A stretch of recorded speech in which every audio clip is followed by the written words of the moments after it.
ਵਾਹਿਗੁਰੂ ਜੀ ਕਾ ਖਾਲਸਾ ਵਾਹਿਗੁਰੂ ਜੀ ਕੀ ਫਤਿਹ। कृपन यानी शूम यानी कंजूस धरती का सब तो ज़्यादा बदनसीब मनुख है जो संचदा ਤਾਂ है पर खर्चदा नहीं। जीवन ਦੀ ਰੋਂ ਚੱਲਣ ਤੇ ਖੜੀ ਹੈ। ਸਵਾਸ ਚੱਲ ਰਹੇ ਹਨ, ਖੂਨ ਸਰੀਰ ਵਿੱਚ ਚੱਲ ਰਿਹਾ ਹੈ। ਸੂਰਜ, ਚੰਦ, ਤਾਰੇ, ਧਰਤੀ ਸਭ ਗਰਦਿਸ਼ ਦੇ ਵਿੱਚ ਹਨ ਤੇ ਚੱਲਣਾ ਹੀ ਜੀਵਨ ਹੈ। ਰੁਕ ਜਾਣਾ ਮੌਤ ਹੈ। ਅਗਰ ਚਲਦੇ ਹੋਏ ਸਵਾਸ ਰੁਕ ਜਾਣ ਜਾਂ ਖੂਨ ਦਾ ਬਹਾਓ ਰੁਕ ਜਾਵੇ ਤਾਂ ਮੌਤ ਹੋ ਜਾਂਦੀ ਹੈ। ਦਰਿਆਵਾਂ ਦੇ ਵਹਿਣ ਜਦ ਰੁਕਦੇ ਹਨ ਤਾਂ ਗੰਦੇ ਛੱਪੜ ਬਣ ਕੇ ਰਹਿ ਜਾਂਦੇ ਹਨ।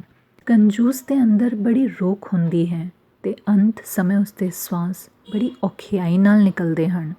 ਜੋ ਹਰ ਵਕਤ ਲੈਣ ਦੀ ਇੱਛਾ ਰੱਖਦਾ ਹੈ, ਲੈਣਾ ਹੀ ਜਿਸ ਦਾ ਜੀਵਨ ਹੈ। ਹਰ ਵਕਤ ਲੈਣ ਦੀ ਬਿਰਤੀ ਅਤੇ ਹਰ ਵਸਤੂ ਲੈਣ ਦੀ ਚਾਹਤ ਅਤਿਅੰਤ ਲੋਭੀ ਬਣਾ ਦਿੰਦੀ ਹੈ।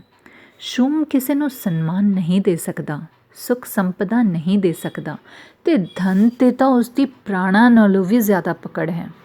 ਸ਼ੂਮ ਅਤਿਅੰਤ ਪਾਪੀ ਹੁੰਦਾ ਹੈ। ਉਹ ਅਗਰ ਕੁਝ ਦੇਣਾ ਜਾਣਦਾ ਹੈ ਤਾਂ ਕਿਸੇ ਨੂੰ ਦੁੱਖ ਦੇ ਸਕਦਾ ਹੈ, ਬਾਕੀ 'ਤੇ ਉਸਦੀ ਪ੍ਰਬਲ ਪਕੜ ਹੈ। ਇਸ ਵਾਸਤੇ ਕਿਰਪਨ ਮਹਾਪਾਪੀ ਹੋਵੇਗਾ। ਕਿਰਪਨ ਤਨ ਮਨ ਕਿਲ ਵਿਖ ਭਰੈ। ਕਬੀਰ ਜੀ ਮਾਇਆ ਦੇ 3 ਰੂਪ ਦੱਸਦੇ ਹਨ। ਮਾਇਆ ਭਗਤਾਂ ਦੀ ਤਾਂ ਦਾਸੀ ਹੈ, ਸੰਸਾਰੀਆਂ ਦੀ ਇਸਤਰੀ ਹੈ ਅਤੇ ਕਿਰਪਨ ਦੀ ਧੀ ਹੈ। ਕਿਰਪਨ ਤਾਂ ਮਾਇਆ ਦੀ ਸੇਵਾ ਕਰਦਾ ਹੈ, ਮਾਇਆ ਭਗਤਾਂ ਦੀ ਸੇਵਾ ਕਰਦੀ ਹੈ। ਮਾਇਆ ਦਾਸੀ ਭਗਤਾਂ ਕੀ ਕਾਰ ਕਮਾਵੇ। ਲੈਣ ਲਈ ਨੀਵਾਂ ਹੋਣਾ ਪੈਂਦਾ ਹੈ, ਹੱਥ ਥੱਲੇ ਰੱਖਣੇ ਪੈਂਦੇ ਨੇ। ਕਿਰਪਨ ਹਰ ਪਹਿਲੂ ਵਿੱਚ ਥੱਲੇ ਹੈ, ਨੀਵਾਂ ਹੈ।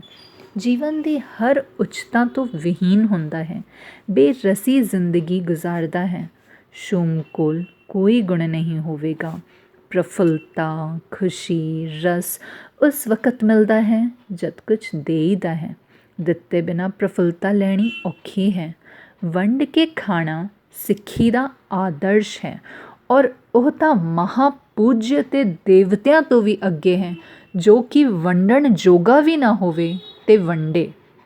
ਅਣਹੋਦੇ ਆਪ ਵੰਡਾਏ, ਕੋ ਐਸਾ ਭਗਤ ਸਦਾਏ।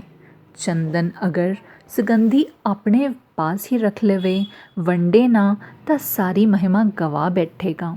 ਸੂਰਜ ਪ੍ਰਕਾਸ਼ ਆਪਣੇ ਅੰਦਰ ਹੀ ਸਮੇਟ ਲਵੇ ਤਾਂ ਸੂਰਜ ਦੀ ਹੋਂਦ ਹੀ ਖਤਮ ਹੋ ਜਾਂਦੀ ਹੈ।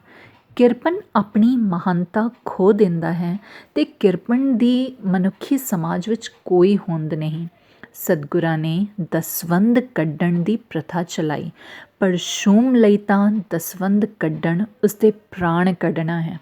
ਜਿਤਨਾ ਨੀਵਾ ਸ਼ੂਮ ਹੈ ਉਤਨਾ ਹੋਰ ਕੋਈ ਵੀ ਨਹੀਂ। ਸਾਰੇ ਮਾਨਸਿਕ ਔਗੁਣ ਉਸਦੇ ਕੋਲ ਹਨ। ਸੂਰਜ ਉੱਪਰੋਂ ਰੋਸ਼ਨੀ ਦੇ ਰਿਹਾ ਹੈ, ਬੱਦਲ ਉੱਪਰੋਂ ਬਰਸਦੇ ਹਨ। ਕੁਝ ਦੇ ਕੇ ਹੀ ਮਨੁੱਖ ਉੱਚਾ ਹੋ ਸਕਦਾ ਹੈ। ਸ਼ੂਮ ਤਾਂ ਤੋਂ 2 ਮਿੱਠੇ ਬੋਲ ਵੀ ਨਹੀਂ ਦੇ ਸਕਦਾ।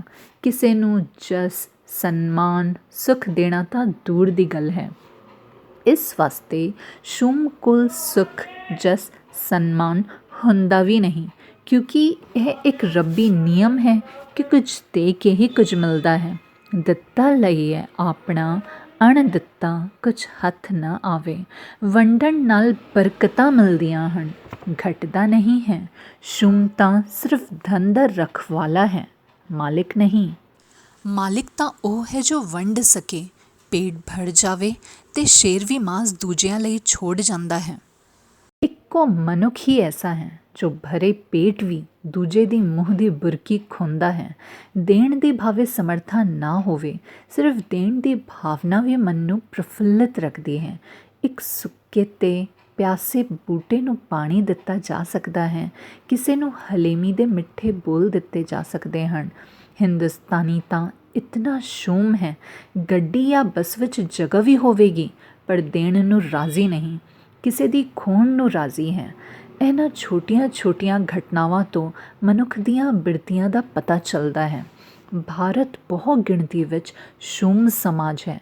ਇੱਥੇ ਕਿਸੇ ਕੋਲ ਕੋਈ ਕਲਾ ਹੋਵੇ ਜਾਂ ਕੋਈ ਜੜੀ ਬੂਟੀ ਦਾ ਗਿਆਨ ਰੱਖਦਾ ਹੋਵੇ ਅਤੇ ਉਸ ਜੜੀ ਬੂਟੀ ਤੋਂ ਬਹੁਤਿਆਂ ਨੂੰ ਆਰਾਮ ਮਿਲ ਸਕਦਾ ਹੋਵੇ, ਇਹ ਦੱਸ ਕੇ ਰਾਜ਼ੀ ਨਹੀਂ, ਕਿਉਂਕਿ ਦੇਣਾ ਇਸ ਦੀ ਫਿਤਰਤ ਵਿੱਚ ਨਹੀਂ ਹੈ। ਜੋ ਧਨ ਗੁਣ ਕਲਾ ਨੂੰ ਵੰਡਦਾ ਹੈ, ਅਕਾਲ ਪੁਰਖ ਉਸਦੇ ਧਨ ਗੁਣ ਕਲਾ ਵਿੱਚ ਬਰਕਤਾਂ ਪਾ ਦਿੰਦਾ ਹੈ। ਇੱਕ ਅਕਾਲ ਪੁਰਖ ਦਾਤਾ ਹੈ ਅਤੇ ਇੱਕ ਉਹ ਜੋ ਉਸ ਮਹਾਨ ਦਾਤੇ ਨਾਲ ਜੁੜੇ ਹਨ। ਬਾਕੀ ਤਾਂ ਕਿਸੇ ਨਾ ਕਿਸੇ ਪਹਿਲੂ ਵਿੱਚ ਸ਼ੂਮ ਹੋਵਣਗੇ। ਸ਼ੂਮ ਸਿੰਮਲ ਰੁੱਖ ਦੀ ਤਰ੍ਹਾਂ ਹਨ। ਭਾਵੇਂ ਧਨ ਸੰਪਦਾ ਦੀ ਉਚਾਈ ਤਾਂ ਕੁੱਲ ਹੋਵੇਗੀ, ਪਰ ਇਹ ਉਚਾਈ ਸਿੰਮਲ ਰੁੱਖ ਨੂੰ ਦੀ ਉਚਾਈ ਹੈ। ਇਸ ਦੇ ਫਲ ਅਤੇ ਫੁੱਲ ਫਿੱਕੇ ਹਨ, ਬੇਸਵਾਦੀ ਹਨ। ਜੋ ਕੋਈ ਲੋੜਵੰਦੀ ਪੰਛੀ ਆ ਜਾਵੇ ਤਾਂ ਨਾ ਹੀ ਇਸ ਦਰਖਤ ਕੋਲ ਛਾਂ ਅਤੇ ਨਾ ਹੀ ਪੰਛੀ ਲਈ ਫਲ ਫੁੱਲ ਹਨ। ਸ਼ੂਮ ਕਿਸੇ ਦਾ ਆਸਰਾ ਨਹੀਂ ਬਣਦਾ। ਸ਼ੂਮ ਤਾਂ ਲੋੜਵੰਦ ਨੂੰ ਆਪਣੇ ਕੋਲ ਬਿਠਾ ਵੀ ਨਹੀਂ ਸਕਦਾ, ਕੁਝ ਦੇਣਾ ਤਾਂ ਦਰਕਿਨਾਰ। ਸਿੰਮਲ ਰੁੱਖ ਸਰਾਇਰਾ ਅਤ ਦੀਰਘ ਅਤ ਮੂਚ, ਓਏ ਜੀ ਆਵਹਿ ਆਸ ਕਰ ਚਾਹੇ ਨਿਰਾਸੈ ਕਿਤ, ਫਲ ਫਿੱਕੇ ਫੁੱਲ ਬਕਬਕੇ ਕੰਮ ਨ ਆਵਹਿ ਪਤ। ਸ਼ੂਮ ਦੀ ਔਲਾਦ ਵੀ ਸ਼ੂਮ ਹੋ ਜਾਂਦੀ ਹੈ। ਉਹ ਕੁਦਰਤ ਦੇ ਇਸ ਅਟਲ ਨਿਯਮ ਤੋਂ ਬੇਨਿਆਜ਼ ਹੈ ਕਿ ਕੁਝ ਦੇ ਕੇ ਹੀ ਪ੍ਰਾਪਤ ਹੁੰਦਾ ਹੈ।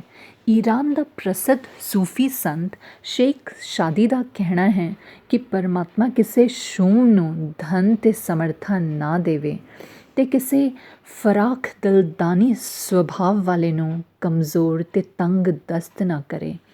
ਅਗਰ ਸ਼ੂਮ ਧਨ ਸੰਪਦਾ ਦੀ ਤਾਕਤ ਰੱਖਦਾ ਹੋਵੇ ਅਤੇ ਦੇਣ ਦੀ ਬਿਰਤੀ ਰੱਖਣ ਵਾਲਾ ਕਮਜ਼ੋਰ ਹੋਵੇ ਤਾਂ ਜਗਤ ਦੇ ਜੀਵਾਂ ਦਾ ਦੁੱਖ ਵੱਧ ਜਾਂਦਾ ਹੈ। ਸੱਚ ਤਾਂ ਇਹ ਹੈ ਕਿ ਖੁਦਾ ਸ਼ਨਾਸ ਰਹਿਣ ਦੀ ਪਛਾਣ ਕਰਨ ਵਾਲਾ ਸ਼ੂਮ ਨਹੀਂ ਹੋਵੇਗਾ ਅਤੇ ਜਿਸ ਨੂੰ ਪਰਮਾਤਮਾ ਦਾ ਕੋਈ ਬੋਧ ਹੀ ਨਹੀਂ, ਉਹ ਲਾਜ਼ਮੀ ਸ਼ੂਮ ਹੋਵੇਗਾ। ਸ਼ੂਮ ਪਰਮਾਤਮਾ ਦੀ ਇਸ ਬਣਾਈ ਮਰਿਆਦਾ ਤੋਂ ਨਾਵਾਕਿਫ ਹੈ ਕਿ ਕੁਝ ਦੇ ਕੇ ਹੀ ਪ੍ਰਾਪਤ ਕੀਤਾ ਜਾ ਸਕਦਾ ਹੈ ਅਤੇ ਕੁਝ ਵੰਡ ਕੇ ਹੀ ਸੱਚੀ ਖੁਸ਼ੀ ਮਿਲਦੀ ਹੈ। ਗੁਰੂ ਨਾਨਕ ਨਾਮ ਚੜ੍ਹਦੀ ਕਲਾ, ਤੇਰੇ ਭਾਣੇ ਸਰਬਤ ਦਾ ਭਲਾ।